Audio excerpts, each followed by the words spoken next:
Salve, salve resenháticos, aqui quem fala é o Bruno. Salve, salve resenháticos, aqui quem fala mais uma vez é o Jefão. E hoje a gente vai começar mais uma minissérie pra vocês aqui no canal. E olha que a gente já tem bastante playlists montadas, hein? A gente tem playlist de desafios, curiosidades, gols históricos, Copa do Mundo e muito mais. Então aproveita, assim que acabar esse vídeo, a gente vai deixar um card lá no final, você já ir pra outra playlist e maratonar nossos vídeos. E essa nova série se chama Os Maiores Roubos da História do Futebol. A gente vai te contar vários jogos polêmicos que aconteceram na história do nosso querido futebol, tanto aqui no Brasil quanto lá fora. Mas antes, eu vou falar diretamente com você. Não se esqueça de, por favor, deixar o like, se inscrever no canal e ativar o sininho. Senão, infelizmente, a gente vai ter que ir na sua casa, atrás de você. Então, por favor, deixa o seu like. Acho que já curtiram, né? Eu acho que já. Então, Bora pro vídeo!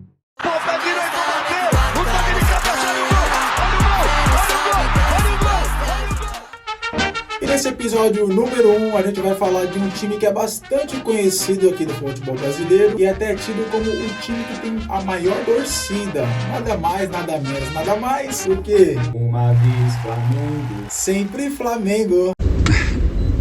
Eu entendi a referência. Hoje a gente vai contar a história da Libertadores, a tão polêmica Libertadores de 81. Há quem diga que aquela Libertadores tem uma mãozinha aí de um tal de José Roberto Wright, um nome bastante conhecido do nosso futebol. E aquela Libertadores daquele ano, em um grupo específico, Flamengo e Atlético Mineiro empataram em 8 pontos cada um. Diferente do que é hoje em dia, apenas um passava de fase, apenas o líder, o primeiro colocado. Porém, o único critério de desempate era o ponto. E ambos estavam com 8 pontos, empatados, e adivinha qual que era a solução? Caro Coroa? Não. Joga em pôr? Não. Em poupar? Não. Bora fazer um jogo extra, por que não? Se os clubes estão empatados, vamos fazer um jogo extra. E assim foi feito. E essa partida seria realizada em um campo neutro, no Serra Dourada, em Goiás, que era aí um dos estádios mais modernos da época. Inclusive, o jardineiro deu um talentaço, que deixa o jogo ainda mais inesquecível. Como o meu parceiro Jefão já falou, o Flamengo tinha mais saldo de gols. Isso ajudava um pouquinho nesse confronto, né? Porque se o Flamengo empatasse o jogo, ele ainda se classificaria. Já o Atlético se classificaria apenas com a vitória. E vocês lembram que eu disse no começo que o árbitro dessa Libertadores foi o José Roberto Wright? E aqui ele daria as caras pela primeira vez como protagonista. Não foi nenhum jogador, que naquela época os dois times tinham praticamente a base da seleção de 82. Então tinha em campo Zico, Reinaldo, mas quem apareceu foi José Roberto Wright. E esse cacho... Isso, rapaz, tenha calma, meu filho, não faz... Você está impossível!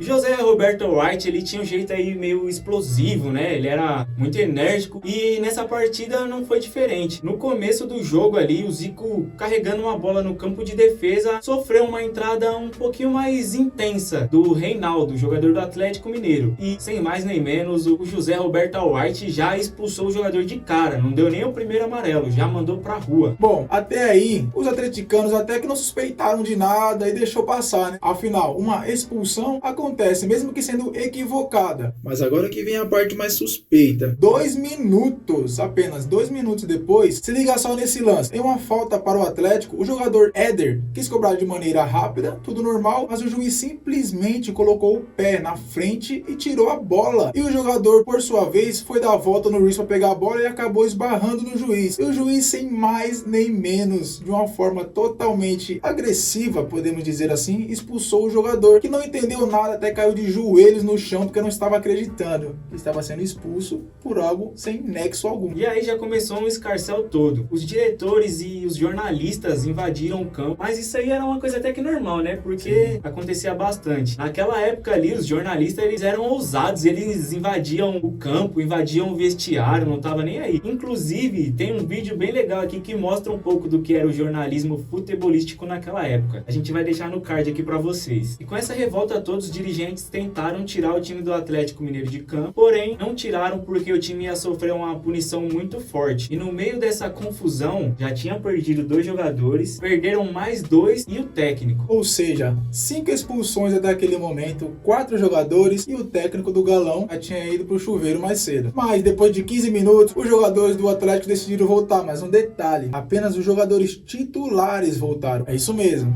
Os jogadores que voltaram para o campo foi só os 7 que ainda estavam em jogo, porque o banco de reservas, a comissão técnica, todo mundo abandonou e ficou só lá os 7 jogadores, que eles tinham um plano. A gente pode empatar e um 0 a 0 a essa altura será muito benéfico. E depois a gente vai lá pro tribunal ver o que acontece. Foi isso que fizeram. O Atlético Mineiro voltou para campo, começou a fazer cera, enrolava, o jogador pegava na bola, caía, o goleiro pegava na bola, caía. E assim eles foram tentando empurrar pro final da partida. O Flamengo pode até avançar, mas a gente consegue recorrer. E esse era o plano deles.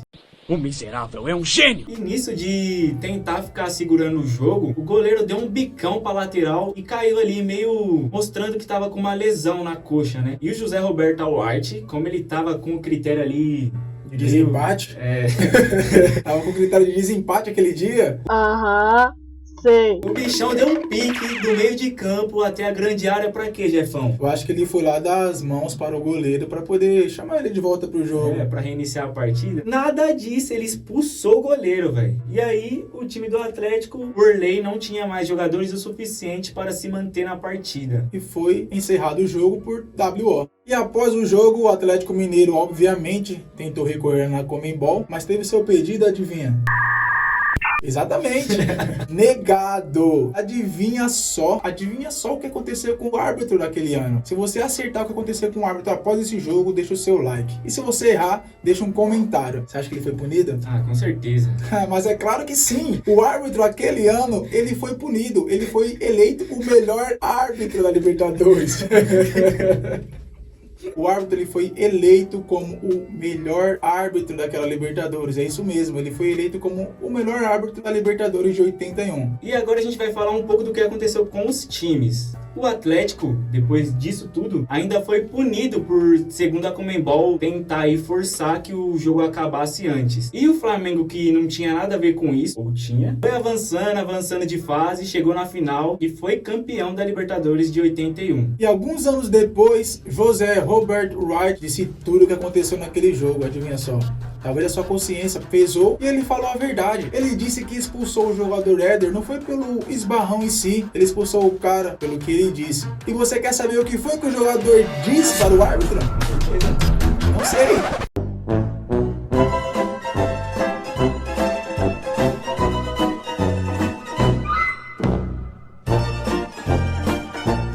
Ninguém sabe. Ninguém sabe.